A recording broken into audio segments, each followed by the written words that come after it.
Hola, buenas, sean todos bienvenidos. Primero que todo quería agradecerle a todas las personas que llegaron al canal, porque el primer video tuvo una recepción demasiado buena, mucho mejor de lo que esperaba.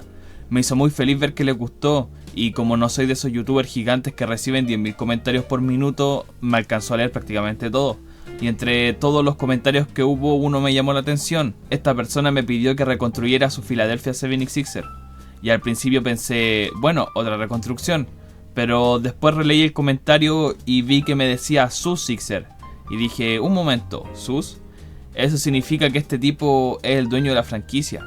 Porque eso ya no suena como una sugerencia, suena como una oferta de trabajo. Así que hicimos las maletas, dejamos Miami y nos fuimos directo a Filadelfia con una sola misión: reconstruir este desastre. Y ya que estamos, para agradecerle a esta persona, intentaremos salir campeones de la NBA. Pero para lograr eso había un pequeño problema. El equipo estaba completamente atrapado por los contratos.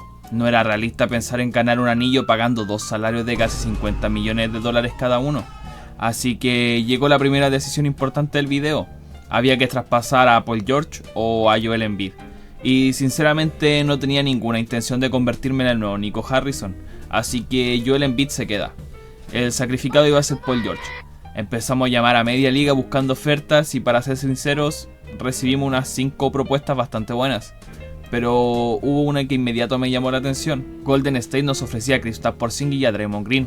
Sí, sé lo que están pensando. Z, ¿qué estáis haciendo? Pero confíen en mí, porque sí, estoy cocinando. Aceptamos el traspaso y aunque pareció una locura, el movimiento era solamente la primera pieza de un rompecabezas. Ahora necesitamos rodear a Embiid con jugadores mucho más útiles. Empezamos limpiando el fondo de la banca. Kyle Lowry salió por segunda ronda, que después a segunda ronda las convertimos en más activos. Dellen Terry, Simone Fontecchio, Dalton Knecht, todo esto llegaron con más movimientos. Y con la suma de esos movimientos nos trajimos a Obi Toppin. También a Pelle Larsson, Ryan Dunn, Quentin Post. Literalmente el mercado parecía Wall Street. Habían tantos intercambios que Adam Silver ya debía tener nuestro número bloqueado. Y aunque muchos de esos jugadores apenas duraron unas horas en Filadelfia, todos tenían el mismo objetivo: conseguir piezas cada vez mejores. Después apareció un jugador que hace rato llevaba buscando, Luke Kennard. Necesitamos uno de los mejores tiradores de la liga para abrir espacios en BD Maxi y que también a su vez saliera barato. Así que mandamos a Andre Drummond y un par de contratos y una primera ronda protegida, y el trato salió adelante.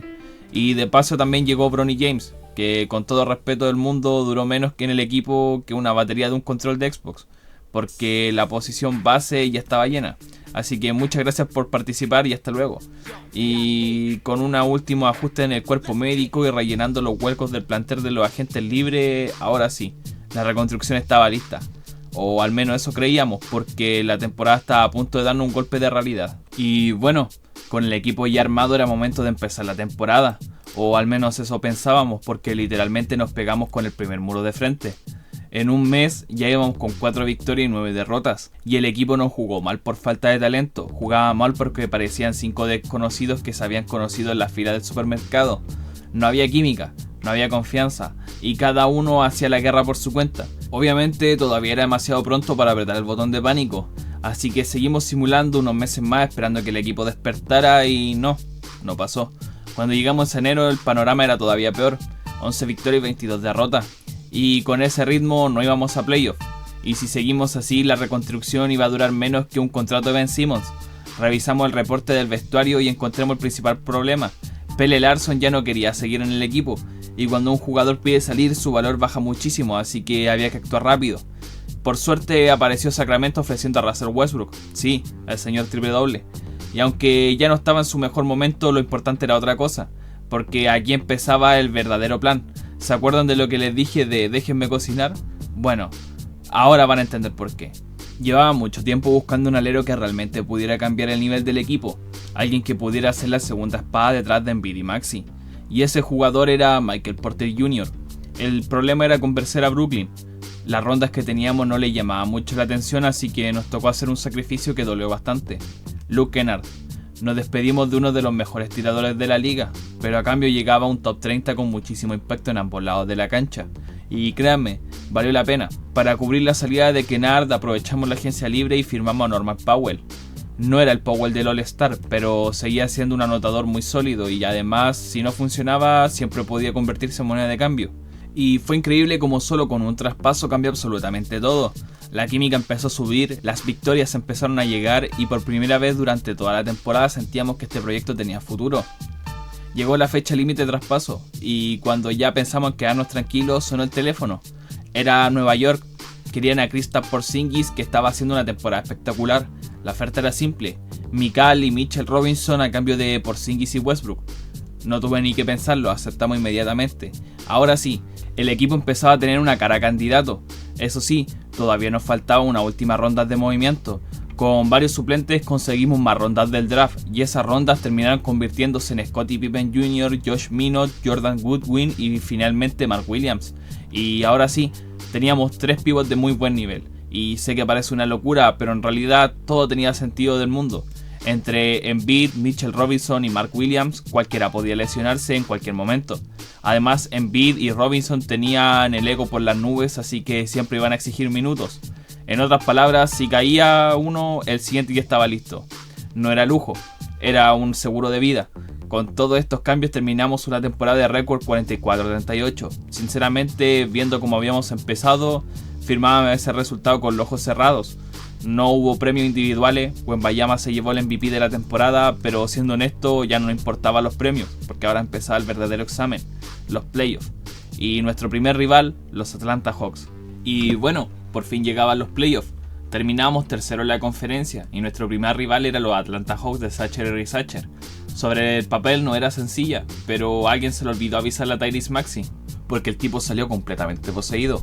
En el primer partido se despachó casi con 50 puntos, metiendo triples de todos los lados, mientras Joel Embiid dominaba la pintura con 31 puntos y un impresionante 12 de 15 en tiro de campo. Atlanta simplemente no tenía respuesta y arrancaba la serie golpeando sobre la mesa. El segundo partido fue todavía peor. Metimos 52 puntos en solo el primer cuarto. Sí, 52. Y los Atlanta Hawks parecía estar jugando un All-Star porque defender no estaba en los planes. Para el tercer partido ya estaba completamente decidido y nosotros nos poníamos 2-0 sin despeinarnos. Ahora tocaba viajar a Atlanta y todos sabemos que el tercer partido suele ser el más peligroso de una serie. Y bueno, no para Tyrese. Cada vez que Atlanta intentaba acercarse, él respondía con otro triple. Y en un momento hasta dejó a CJ McCollum buscando el GPS después de romperle los tobillos con un crossover criminal. Y con esa daga nos llevamos el tercer partido y dejamos la serie completamente sentenciada. El cuarto juego fue simplemente ponerle el candado. Kelly Oubre apareció con uno de los mejores partidos de toda la temporada. Maxey siguió haciendo las suyas y Atlanta no tenía absolutamente nada que responder. 4-0 en la primera ronda. Sacábamos la escoba y por primera vez desde que empezó esta reconstrucción el equipo empezaba a dar miedo de verdad. Pero la siguiente parada ya era otra historia. Nos esperamos el segundo mejor equipo de toda la conferencia, los Detroit Pistons de Cade Cunningham. Y ahí sí, la cosa se iba a poner seria. Y bueno, si Atlanta fue un calentamiento, ahora empezaba la prueba de verdad. Nuestro siguiente rival era los Detroit Pistons, el segundo mejor equipo de toda la conferencia. Ellos tenían localidad, así que nuestro objetivo era claro, robar un partido y traer la serie de vuelta a Filadelfia. El primer encuentro empezó prácticamente perfecto, sacamos ventaja muy rápido y parecía que iba a ser un trámite, hasta que Detroit metió 40 puntos en el segundo cuarto. Ahí nos dimos cuenta que no iba a ser nada fácil. Por suerte reaccionamos a tiempo, Embiid volvió a dominar la pintura y Maxey encontró espacio y llegamos al último cuarto con ventaja. El problema era otro, nuestros titulares estaban completamente fundidos, así que tocó confiar en la segunda unidad. Entró VG, Mikal, Highsmith, Josh Minott y Mark Williams, y no les voy a mentir, me dio miedo. Porque enfrente seguía estando Cade Cunningham jugando prácticamente todos los minutos del partido. Detroit intentó aprovechar los cansancios de nuestros titulares y empezó a descontar poco a poco, pero ahí apareció Mikal Bridges con varias jugadas claves para apagar el incendio. Terminamos ganando 143-125 y lo mejor de todo no fue el resultado, fue que Cade jugó los 40 minutos mientras nosotros habíamos podido darles descanso a nuestra estrella, y eso en una serie larga vale oro. El segundo partido fue completamente distinto. Fue una toma y daca durante casi todo el encuentro. Nadie podía sacar a los 2 o 3 posesiones de ventaja y el marcador cambiaba de dueño pocos minutos. Hasta que apareció VJ Combe. El rookie empezó a jugar como si llevara 10 años en la liga, atacando el aro y defendiendo como un loco, que hasta se dio el lujo de ponerle un tapón espectacular a Cade Cunningham. Pero si tengo que darle el MVP a este partido, se lo doy a Tyrese, porque ofensivamente estuvo brillante, pero defensivamente convirtió la vida a Cade Cunningham en una pesadilla. Y para rematar la humillación, hasta le pasó la pelota entre las piernas antes de asistir a Embiid para un triple. Eso ya era falta de respeto. Nos llevamos el segundo partido y ahora la serie viajaba a Filadelfia con un 2-0. En casa parecía que estaba todo bajo control. Kate salió con ganas de vengarse y terminó anotando más de 30 puntos, pero nosotros teníamos un pequeño problema para Detroit. A partir de este momento Tyrese Maxey dejó de llamarse Tyrese. Desde ahora se va a llamar el papá de Cade Cunningham. El tipo respondía absolutamente todo, cada vez que notaba. Maxey contestaba del otro lado y aunque Detroit peleó hasta el final, terminábamos llevando una victoria, 3-0. La escoba estaba preparada, o al menos eso creíamos, porque en el cuarto partido nadie salió con ganas de jugar. Detroit ganó con autoridad y se llevó la honra. Bueno, pensé, no pasa nada, lo cerramos en el quinto. Pues tampoco, nos volvieron a ganar y así empecé a preocuparme. Había pasado entre tantas series completamente descontroladas estar regalando la vida a un equipo que estaba prácticamente eliminado. Por suerte todavía nos queda una bala, el juego 6. Y vaya juego 6. Fue uno de los mejores partidos de la reconstrucción. Tyrese y Cade decidieron convertir aquello en un duelo personal. Los dos pasaron los 60 puntos. Parecía que estaban jugando uno contra uno mientras el resto simplemente miraba. Y el partido terminó yéndose a la prórroga. Y cuando vi que entramos en tiempo extra tuve una sensación. Este partido ya era nuestro. Detroit estaba completamente agotado, nosotros también, pero Maxey todavía tenía gasolina. Metió una marcha más y empezó a romper el partido. Apenas un par de minutos sacamos 10 puntos de ventaja. Los Pistons ya no podían responder, ganamos 163 a 154, una auténtica barbaridad. Y el sufrimiento había terminado, estábamos en las finales de conferencia, pero el siguiente rival venía con ganas de arruinar nuestra fiesta, los Toronto Raptors de Brandon Ingram. Después de sobrevivir a Detroit llegamos con confianza a las finales. Nuestro rival era Toronto y la verdad estábamos demasiado confiados. Eso nos costó caro. En el primer partido Barrett nos cocinó de principio a fin. Nunca encontramos ritmo y defendimos horrible. Toronto nos pasó por encima. 0-1. Nos acaban de robar la localía y había que responder de inmediato. Por suerte apareció Joel Embiid. En el segundo partido fue recital suyo. Cada ataque terminaba igual. Balón para Embiid, bandeja para Embiid. Terminó con 35 puntos, 8 rebotes y 4 asistencias, apenas jugando solo 28 minutos, dominio absoluto. La serie volvía a estar empatada y ahora tocaba viajar a Toronto. Y ahí volvimos a una de las finales más locas de la reconstrucción. El partido fue una ida y vuelta constante. A falta de 40 segundos Brandon Ingram anotó una bandeja para ponerse por delante. Pero respondimos con otra de Embiid. En la siguiente posición Maxey dejó completamente solo a Immanuel Quickley. Era un triple automático. Otra vez abajo.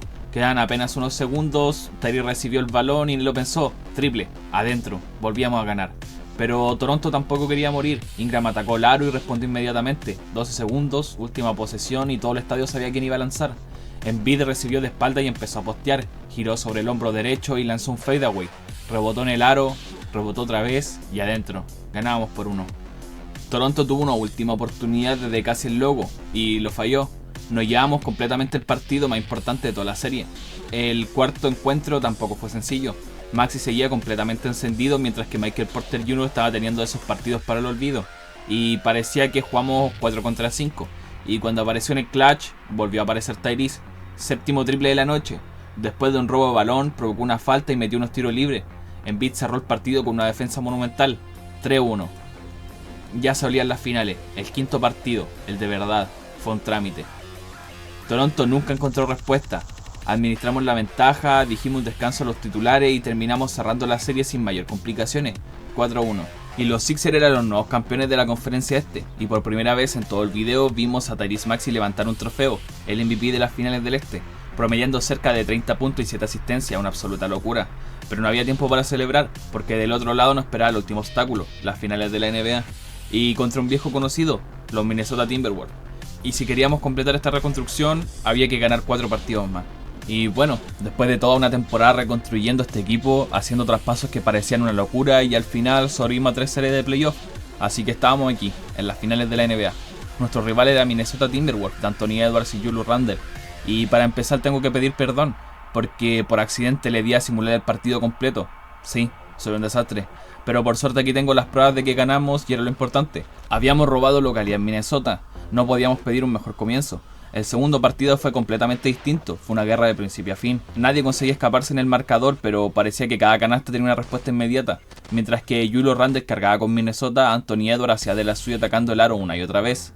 Y del otro lado, Tyrese Maxey estaba teniendo uno de esos partidos donde anotaba mucho, pero también fallaba absolutamente todo. Terminó con 36 puntos, sí, pero necesitó casi 30 tiros para conseguirlo, y para remontar dejó demasiado solo a Edwards durante buena parte del partido. Una noche para olvidar, Minnesota empataba la serie e íbamos 1-1. Llegamos a Filadelfia sabiendo que era obligatorio responder, pero el tercer partido fue otra cachetada. Estuvimos peleando hasta el último minuto y cuando apareció Rudy Gobert, Rudy Gobert nos metió una bandeja decisiva. No pienso hablar más de esta jugada porque me da vergüenza ajena, pero perdimos. La serie estaba 2-1 para Minnesota y en este momento sentí que toda la reconstrucción se nos podía escapar. Por suerte el equipo reaccionó como reaccionan los campeones. El cuarto partido fue completamente nuestro. Entre el segundo y el tercer cuarto metimos 67 puntos. Maxi volvía a parecer una superestrella y aunque Minnesota intentó acercarse al final, nunca sentimos que el partido estuviera realmente en peligro. Estábamos a 2, otra vez todo igual. Y ahí llegó probablemente el partido más importante de toda la serie, el juego 5. Anthony Edwards estaba jugando como un auténtico MVP. Metió 46 puntos y cada ataque suyo parecía imparable. Pero cada vez que Minnesota amagaba con remontar, nosotros respondíamos. Primero Embiid, después Maxi, y cuando parecía que el cierre se complicaba, Minnesota empezó a cometer errores. Una pérdida absurda y un triple completamente solo fallado. Y después la receta favorita de cualquier entrenador, hacerle falta a Tyrese Maxey. Error, porque Maxi desde la línea era prácticamente dinero en el banco. Metió los tiros libres y aseguramos una victoria. Nos poníamos 3-2. Estábamos solo un partido de terminar la reconstrucción. Llegó el juego 6 y la presión era toda de Minnesota. El partido fue mucho más defensivo que los anteriores, se notaba que nadie quería regalar absolutamente nada. A falta de 2 minutos ganábamos por 10, pero todavía no estaba terminado. Mark Williams apareció con un tapón monumental sobre Anthony Edwards, que prácticamente le bajó la cortina al partido. Y cuando todavía quedaban dudas, Tyrese decidió anotar el último mensaje. Recibió el balón, miró el aro y metió un triple desde su casa. La daga, el tiro que sentenció las finales. Desde ese momento solo quedó dejar correr el reloj, y unos jugadores ya sonreían. Los aficionados empezaron a celebrar, y nosotros también. Los Philadelphia 76ers eran los nuevos campeones de la NBA. Después de una reconstrucción que empezó siendo un completo desastre, terminó con Tyrese levantando el trofeo Larry O'Brien y también el MVP de las finales. Y sinceramente creo que el dueño de los Sixers quedó conforme con el trabajo, así que misión cumplida. Pero ahora les toca a ustedes. Dejen los comentarios que quieren que reconstruyamos en el próximo episodio, porque puede ser el suyo, el más roto de la liga, o simplemente que necesitamos una segunda oportunidad. Si les gusta esta reconstrucción, no lo olviden dejar su like, suscribirse, porque ayuda muchísimo al canal y nos vemos en el próximo video. Un abrazo enorme y hasta la próxima.